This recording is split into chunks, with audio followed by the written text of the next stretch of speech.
Okay, well that's fine. We'll go on to the second question, which is from Malcolm Aiken. Can we see Malcolm? Yes, I can. Hi there, Malcolm. I'm Malcolm Aiken. Please ask your question. I've lived in Victoria Ward since 1979. Okay. I can't do the maths anymore. Okay, fine. But I've watched the transformation Yeah. that you opened by talking about. Yeah. And one of the results of that is that the makeup of the population in Hackney is changing. And how can we ensure that community cohesion is maintained and that we don't end up with a widening gap between the rich and the poor and no one in the middle? Okay, thank you. Excellent question. Robbie, I'm going to ask you that one straight away. So I think one of our biggest problems is that we have a missing middle in Hackney. And I think actually we'll come on to it in other questions, but very much driven by the kind of housing that we have. 44% of Hackney is social housing. That's almost 3 times as much as elsewhere in the rest of the country. Only 25% is owner-occupied. That's about a third of what's in the rest of the country. And basically the only people who can afford to live here on middle incomes are young people in kind of professional jobs. There's no kind of security here. If you're in a middle income, you can't afford to buy a house, you're not going to get a social home. So actually, if we want to ensure that there's a kind of cohesive borough, we need to address housing, but we also need to make sure that there's places where people on a range of incomes can kind of hang out together. Schools are a really important place for that, but also kind of chain restaurants, pizzerias, Turkish restaurants, they're all kind of tend to attract quite a broad range of Hackney residents, and I think we need to kind of think actively and make sure that we don't kind of resist businesses, restaurants, etc., which are kind of polarising. Okay, so now that's a very interesting point indeed, I think. Got a round of applause. A round of applause first of the night. The point on the thing on housing, which was a subject of one of the things I mentioned in my introduction. Now, that didn't get a universal round of applause from people who are involved and concerned about housing in London and elsewhere, because there's a feeling that the main stress should be on social housing as we know it, and not so much on the sort of intermediate range of housing that you were talking about. Now, so, you know, isn't there, of course, there's limited amount of money to go around. Yeah. So do you think that, say, Hackney Council should be putting more stress on trying to bring in intermediate housing and perhaps a bit less on social housing? I think Hackney Council tend to get it quite right, actually. Hackney Council are very pro-shared ownership housing. I think they describe it as being for city makers, people who are working as teachers, work for charities, who are not going to get social housing and can't afford to buy in the open market.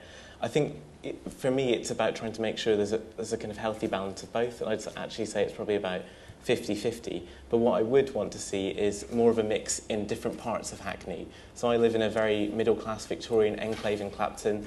Down the road from me is a very kind of dense social housing estate. I think we need to make sure that we're kind of adding social and intermediate housing in the more middle-class bits of Hackney, and actually having a bit more private and intermediate housing in the more social housing parts of the borough. Okay, thank you. Melissa?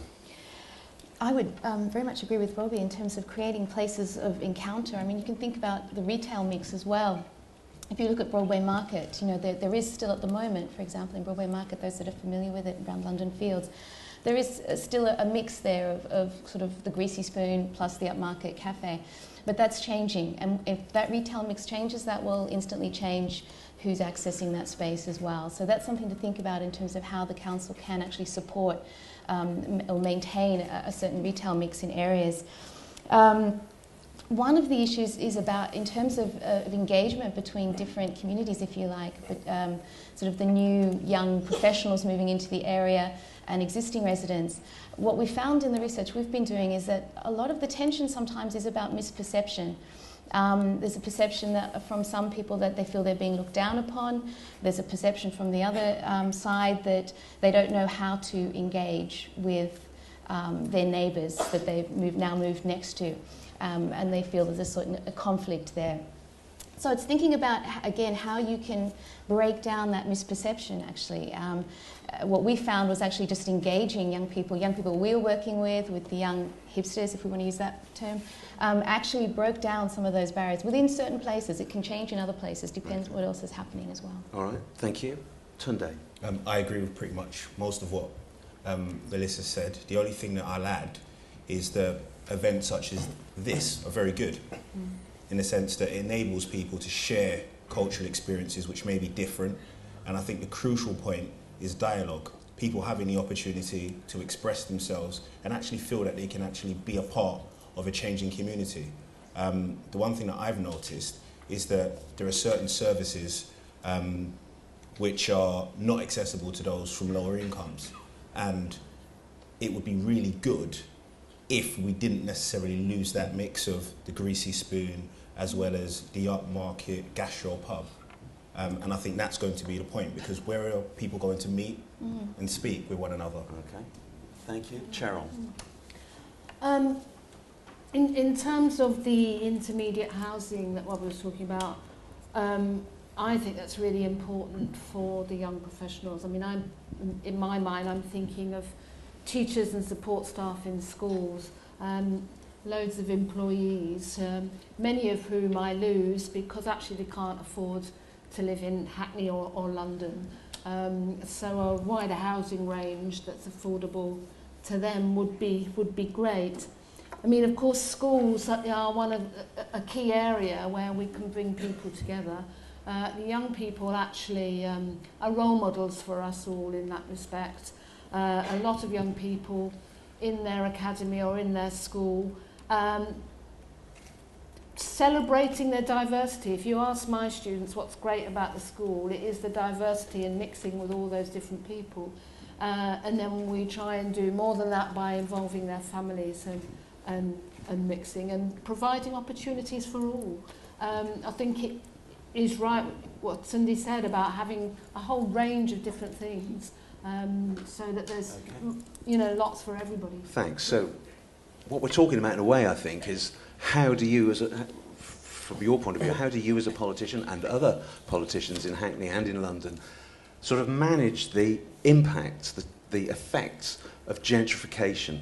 It's not an easy task, I wouldn't think. So what are your sort of principles that you think should guide your policy? First of all, I always struggle with the word politician. I have to accept it because I'm paid to do it, but I've always considered myself as an over-involved resident, really, rather than someone who argues about politics, which has never really been my thing. But the two most important things, I mean, there's a range of things that we can do to keep people engaged, and I think from what sounds trivial, such as sort of the community events like play streets and getting people out into shared space, creating shared space and getting people to meet in it, right through to the real sharp end, Cheryl's end, about keeping our schools places that people from across the community and across the divide, but hopefully within that middle as well, want to remain here and send their children to those schools, and everything in between.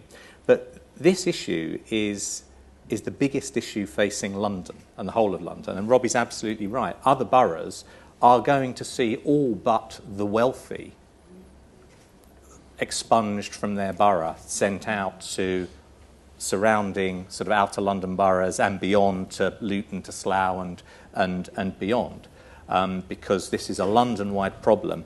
Hackney just has a bit more of a problem because it is a much more attractive place to live than it was 10, 15 years ago, plus the fact that we are in the heart of the action next to the City of London and Docklands and wherever.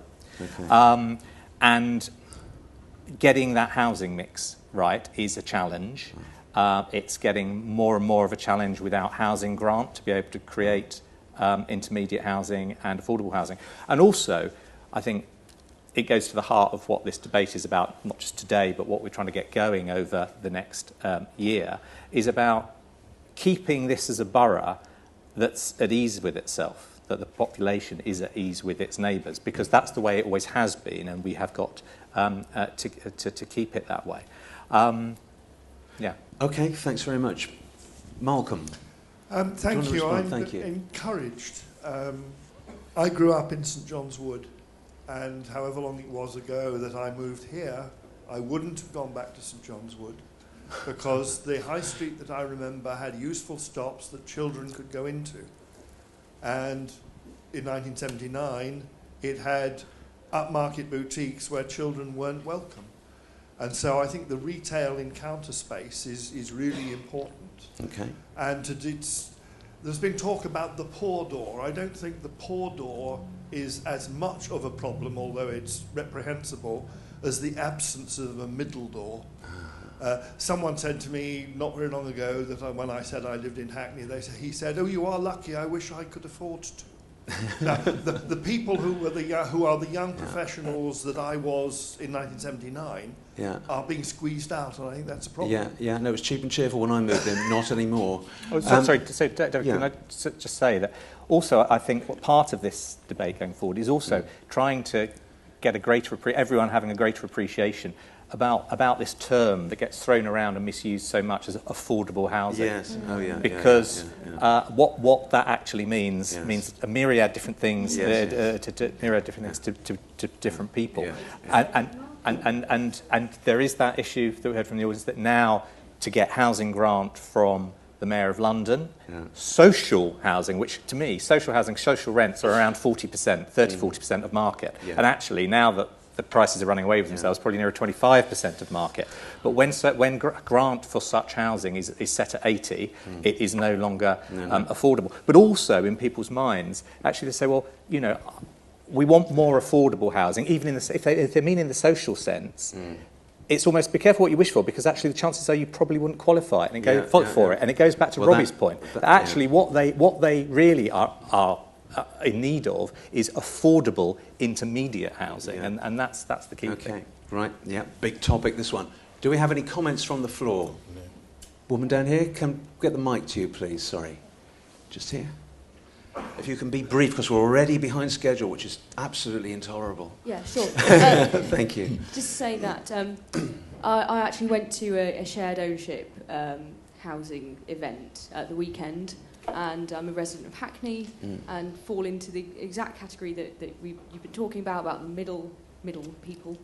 And there was just nothing in the pipeline. There's just nothing on the horizon coming up that's going to be available for shared ownership, which I would be eligible for. There's nothing coming up in Hackney. I would strongly recommend that you track down Robbie's paper that he wrote for Shelter on this and read about his proposals for improving that situation, because that's a story I often hear as well in my travels. So thank you for that comment. Maybe just one more, because this is a very big subject. Okay, there's two people that I've spotted, so that's... I saw there's hundreds of them now.